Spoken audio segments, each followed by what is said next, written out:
Hello students, I am Sarika Sahu, Assistant Professor in Bharati College of Pharmacy. So students, this video is for B.Pharm 4th Sem, Unit 1, subject is Physical Pharmaceutics 2, that is Unit 1 is Drug Stability. Okay. So students, we have already discussed in previous videos for chemical kinetics. Okay, rate reaction, order reaction. Okay. So in this video, we have to discuss physical and chemical influences, factor affecting rate, okay, factor affecting rate of reactions, okay. So students, three factors are affect the rate of reaction, okay, or rate of degradation. So influences of temperature on rate of reactions, okay, influences of solvents, influences of specific and general catalyst, ठीक है, जो कि reaction के rate को catalyst जो है वो उत्प्रेरक मीन्स घटाकर बनाते हैं जो रिएक्शन के रेट ऑफ रिएक्शन को, ठीक है। तो ये तीन फैक्टर्स हैं, temperature, solvent and catalyst, okay. So students, अब हम बात करते हैं first factor affecting rate of reactions की, ठीक है। तो इसमें हम बात करते हैं, मान लीजिए आपके पास एक टैबलेट है, ठीक है, तो ये टैबलेट है, ठीक है। तो आपने ये वर्ड सुना होगा डिग्रेडेशन, ठीक है। अगर हम फैक्टर की बात करते हैं, फैक्टर इफेक्ट की बात करते हैं, तो अफेक्ट होने के बाद में जो प्रोडक्ट हमको मिलता है वो किस टाइप का होता है, डिग्रेड प्रोडक्ट, ठीक है। तो ये वर्ड आपने सुना होगा डिग्रेडेशन, ठीक है। तो अब डिग्रेडेशन के बारे में समझते हैं, ठीक है। मान लीजिए हमारा ये टैबलेट है, ठीक है। अब इसकी expiry, degradation of reaction means इसकी एक्सपायरी, ये जो टैबलेट है, ठीक है स्टूडेंट्स, ये जो टैबलेट्स है, ठीक है, अब इसकी एक्सपायरी हम प्रेडिक्ट करके लिखते हैं 2 ईयर्स, ठीक है। यानी कि 2 ईयर्स के बाद में ये जो प्रोडक्ट है ये हमारा डिग्रेड हो जाएगा, ठीक है। 2 ईयर्स के बाद में ये एक्सपायरी हो जाएगी, इसकी एक्सपायरी हमने 2 ईयर्स रखी है, ठीक है। तो सिर्फ 2 ईयर्स ही क्यों है, ठीक है, वाई हम इसको होल लाइफ इसकी एक्सपायरी क्यों नहीं रख सकते हैं, ठीक है। तो जो एक्सपायरी इसको हम होल लाइफ ही तो रख सकते हैं, ठीक है। सिर्फ 2 ईयर्स ही हमने क्यों प्रिडिक्ट किया, ठीक है। कैसे हम एक्सपायरी, जो ड्रग की जो एक्सपायरी है उसको कैसे हम डिसाइड करते हैं, ठीक है। तो इसका जो रेट ऑफ डिग्रेडेशन है, ठीक है, बिटवीन 1 ईयर टू 2 ईयर्स करके इसका जो रेट ऑफ डिग्रेडेशन है, ठीक है, वो क्या मटेरियल लगातार डिटोरेट होता रहता है, ठीक है, इस 2 ईयर्स के बीच में, ठीक है। जो हमारा फ्रेश टैबलेट है, ठीक है, उसमें जो इंग्रेडिएंट्स हैं, जो उसमें एक्टिव फार्मास्यूटिकल इंग्रेडिएंट हैं एंड एक्सिपिएंट्स हैं, वो लगातार उनका रेट ऑफ डिग्रेडेशन जारी रहता है, ठीक है। वो लगातार उसमें जो मटेरियल्स डले हुए हैं, ठीक है, वो डिटोरेट होते रहते हैं, ठीक है। डिटोरेट मीन्स नष्ट होते रहते हैं, ठीक है। एंड कुछ टेस्टिंग हम करते हैं, ठीक है। फिर रिएक्शंस जो है वो हम जो रेट रिएक्शन, ठीक है, इनके बीच में जो 1 ईयर से लेकर 2 ईयर तक जो रेट ऑफ रिएक्शन है, ठीक है, उसके थ्रू हम पता करते हैं, ठीक है, इसकी एक्सपायरी कितनी हो सकती है, ठीक है। तो रेट ऑफ रिएक्शन है, रिएक्शंस हम देखते हैं, तो उससे हमको पता चलता है कि टिल 2 ईयर्स तक वो खराब हो जाएगा, ठीक है। तो समझ लीजिए ये आपका टैबलेट है, ठीक है, 1 ईयर, ठीक है।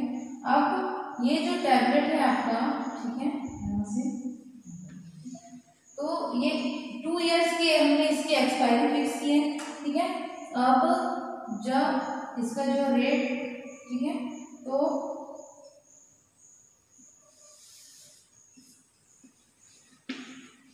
ठीक है, तो ये जो रेट ऑफ रिएक्शन है इसका, ठीक है, इस 2 साल के बीच में जो इसका रेट ऑफ रिएक्शन है वो क्या है, ठीक है।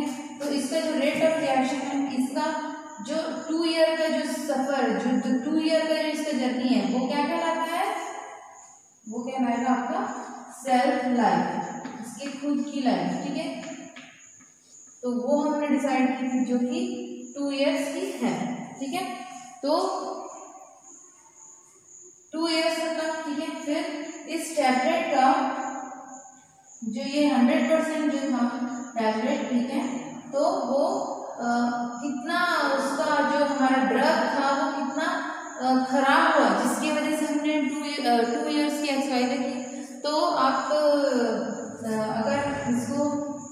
देखेंगे, ठीक है।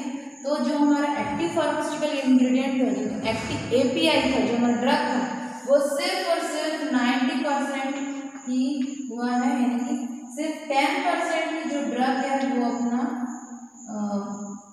जो डिग्रेड हुआ है, बाकी 90% ड्रग जो है वो अभी भी वैसे का वैसे ही है, मीन्स सेफ है, ठीक है। बट हम क्यों 2 इयर्स ही रखें इसका एक्सपायरी? तो इसका जो इसके पीछे जो रीजन है तो ये है कि आफ्टर 2 इयर्स,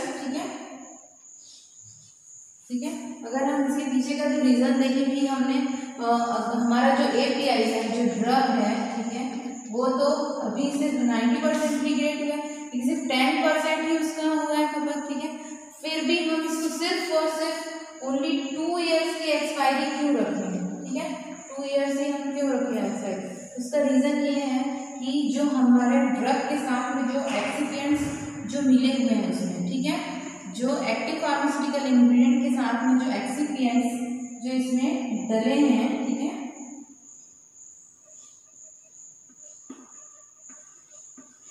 जो एक्टिव फार्मास्यूटिकल इंग्रेडिएंट्स के साथ में जो एक्सिपिएंट डले हुए हैं, ठीक है, तो ये जो है ये हो जाते हैं डिग्रेड, ठीक है।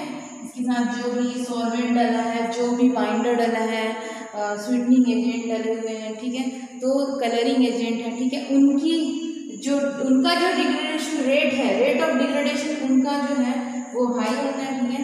तो ड्रग तो हमारा खराब नहीं होता, बट जो टैबलेट बनाने के लिए जो हमने बाइंडर यूज किया है, ठीक है, डिसइंटीग्रेटर यूज किया है, तो वो जो एक्सिपिएंट्स हैं वो हो जाते हैं डिग्रेड, इसलिए इसकी एक्सपायरी जो है 2 इयर्स रखी जाती है। Clear students?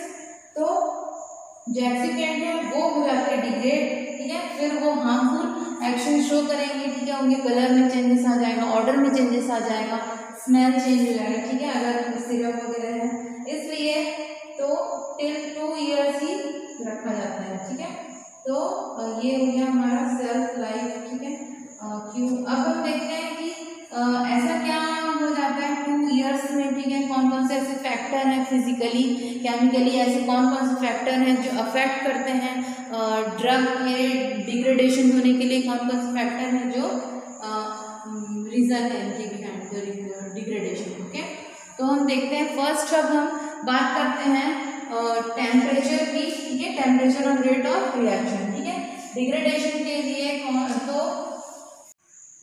तो स्टूडेंट्स देखिए यहाँ पे जो ये टैबलेट है, ठीक है, इसकी जो एक्सपायरी थी 2 इयर्स की, ठीक है, अभी हमने पढ़ी, ठीक है। तो हमने जो एक्सपायरी हमने फिक्स की है 2 इयर्स, ठीक है, तो वो proper maintain the temperature, humidity, solvent, ठीक है, देयर प्रेशर, ठीक है, तो वो सारे फैक्टर्स को मेंटेन करने के बाद ये हमने डिसाइड किया कि 2 इयर्स होगी इसकी एक्सपायरी। बट अगर जैसे हम सिरप के केस में ले लें, ठीक है, 6 मंथ, अगर किसी भी ड्रग स्टोर में अगर कहीं मेंटेन नहीं है टेम्परेचर हमारा, ठीक है, प्रेशर मेंटेन नहीं है, प्रॉपर फ्रीजिंग नहीं है, ठीक है, प्रॉपर जो ह्यूमिडिटी कंट्रोल है, ह्यूमिडिटी प्रॉपर कंट्रोल में नहीं है, तो ये जो सारे फैक्टर है अगर वो कंट्रोल में नहीं है, मेंटेन नहीं है, तो इसकी जो एक्सपायरी है ये जो है वो डिक्रीज हो जाएगी, यानी कि डिग्रेडेशन रेट जो है वो बढ़ जाएगा, रेट ऑफ डिग्रेडेशन जो है वो बहुत ज़्यादा होगा, ठीक है, बढ़ जाएगा। तो अगर आप किसी ड्रग स्टोर में, ठीक है, ये सारी कंडीशन मेंटेन नहीं है, तो आफ्टर ऑल सारे कंडीशन को देखते हुए उसका जो एक्सपायरी है वो डिक्रीज हो जाएगा, यानी कि जिसकी 2 इयर्स की है वो हो सकता है 1.5 इयर्स में ही उसका एक्सपायर हो जाए, जो प्रोडक्ट है, जो एक्सिपिएंट्स इसमें डले हैं वो तेजी से डिग्रेड होने लगेंगे, ठीक है, तो वो 1.5 साल में ही उसका एक्सपायरी आ जाएगा, ठीक है। तो आप स्टूडेंट जहाँ अगर आप ड्रग लेने जा रहे हैं और आपकी एक्सपायरी अगर 3 मंथ्स 4 मंथ्स बची हुई है और उसमें लिखा है जो लेबल में, तो वो वैसा कंडीशन मेंटेन अगर नहीं है उस ड्रग स्टोर में, तो आप समझ लीजिए वो 3 मंथ 4 मंथ पहले ही वो एक्सपायर हो चुकी है, ठीक है, वैसे ड्रग को आप ना दें, ठीक है। तो ये तो था हमारा प्रॉपर मेंटेन द टेम्परेचर, ठीक है। तो अब हम इन्फ्लुएंसेस ऑफ टेम्परेचर की बात करें, ठीक है। तो क्या होता है रेट ऑफ डिग्रेडेशन, ठीक है, रेट ऑफ रिएक्शन में। तो स्टूडेंट्स जो टेम्परेचर के लिए हमने जो इन प्रिंसिपल ऑफ टेम्परेचर में, ठीक है, तो degradation of rate of reaction, ठीक है, तो हमने हमेशा टेम्परेचर के लिए जो है वो बेस्ड ऑन आर्मीनियस इक्वेशन पढ़ा है, ठीक है।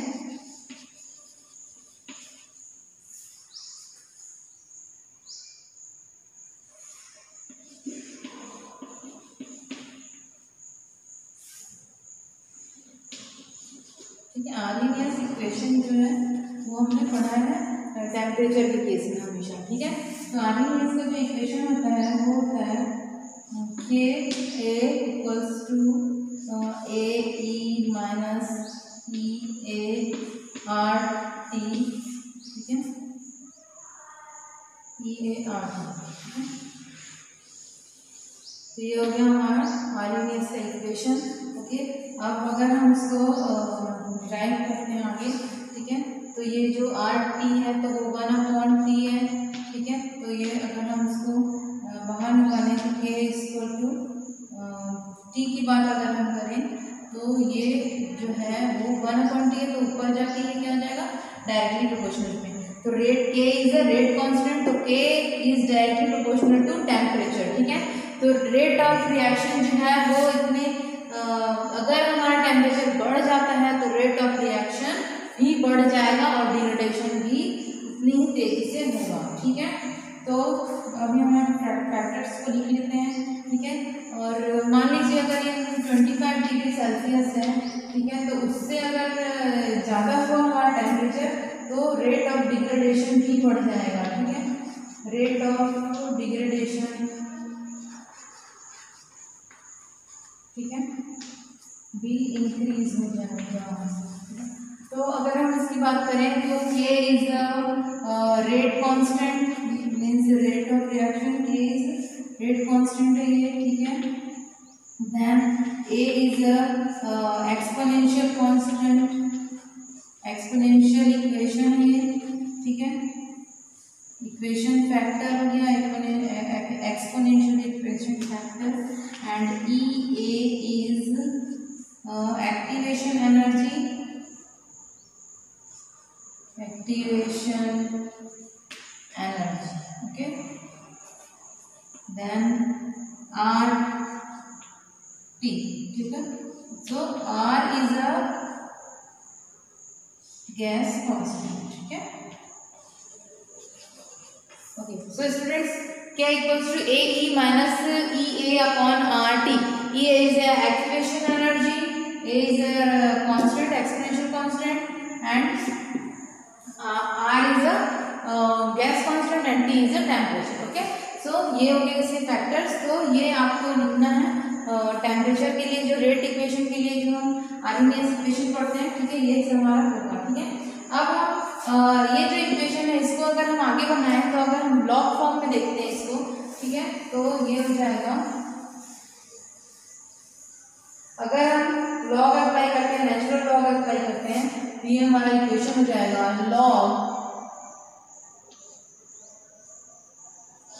Log k equals to log A minus E a minus E a upon 2.303 R T, okay. So जब भी हम नेचुरल लॉग लेते हैं 2.303 का, इस रिएक्शन में इंटू हो जाता है, ठीक है। ये हो गया हमारा लॉग के लिए, ठीक है, एक्टिवेशन एनर्जी के लिए, ठीक है। अभी ये तो जानते ही हैं, ठीक है। So log A is rate constant, A is exponential factor, E A is activation energy, and R is red bell gas constant, and T is absolute temperature, absolute temperature, okay. Absolute अभी यहाँ पे जैसे अगर हम T देखें, ठीक है, T is absolute temperature, ठीक है, एब्सोल्यूट टेम्परेचर, ठीक है, जो कि केल्विन में होता है, ठीक है, जो कि हम 273 डिग्री केल्विन जो लेते हैं, +4, इसको बोलते हैं हम एब्सोल्यूट टेम्परेचर। ओके, तो ये हो गया हमारा गैस कांस्टेंट था। ठीक है, अब हम इसके आगे देखते हैं।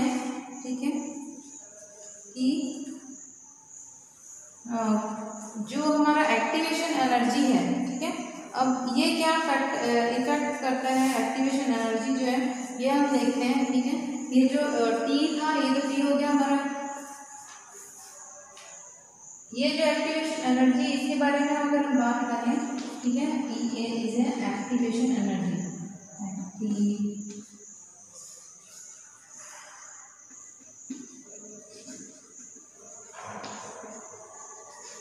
Okay, this is activation energy. अगर हम इसकी बात करें, ठीक है, तो इसके लिए क्या होती है, एक्टिवेशन एनर्जी के लिए क्या होता है, कोलिशन थ्योरी।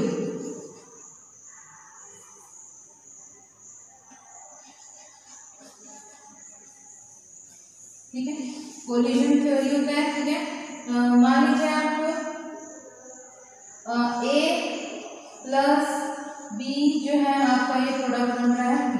ठीक है, तो अब अगर हम जाने, ठीक है, तो ये जो A प्लस T जो है, ठीक है, आपस में इनका जो समझ लीजिए आपका रिएक्टेंट्स है। ठीक है, तो इनके बीच में जब ये एक दूसरे से जब ये जुड़ेंगे तो इनके बीच में क्या होगा, टक्कर होगा, कोलिजन होगा। ठीक है, अब उस कोलिजन के लिए, ठीक है, कोई ना कोई एनर्जी चाहिए। ठीक है, जब इनके बीच में आपस में टक्कर होगा तो एक नया प्रोडक्ट बनेगा। ठीक है, A प्लस B से ये बन गया आपका AB। ठीक है, AB जो नया प्रोडक्ट बना, ठीक है, तो इन दोनों का जो कोलिजन हुआ। ठीक है, तो मिनिमम जो एनर्जी हमको इसके लिए चाहिए, ठीक है, मिनिमम जो एनर्जी हमको इसके लिए चाहिए, इस रिएक्शन के लिए चाहिए, that's called activation energy. Okay, तो ये जो एक्टिवेशन एनर्जी है वो कहलाती है। ठीक है, इनका जो कोलिजन है, ठीक है, एक्टिव कोलिजन है, उसके लिए जो मिनिमम एनर्जी चाहिए, मिनिमम एनर्जी जो चाहिए वो होता है हमारा एक्टिवेशन एनर्जी। ठीक है, देन नेक्स्ट, अब इन्फ्लुएंसेस ऑफ टेम्परेचर अगर आपको शॉर्ट नोट में भी पूछता है, ठीक है, तो आप ये सारी जो कहानी, ये सारी कहानी लिखेंगे। देन लास्ट में आप यहाँ पे ग्राफ जो है वो प्लॉट करेंगे। ठीक है, ग्राफ प्लॉट आप y = mx + c के इक्वेशन में ये फॉर्मूला को रखेंगे और यहाँ से निकालेंगे। ठीक है, तो ये था आपका influences of temperature on rate of reaction. ठीक है, नेक्स्ट अब हम देखते हैं इन्फ्लुएंसेस ऑफ सॉल्वेंट्स। ठीक है,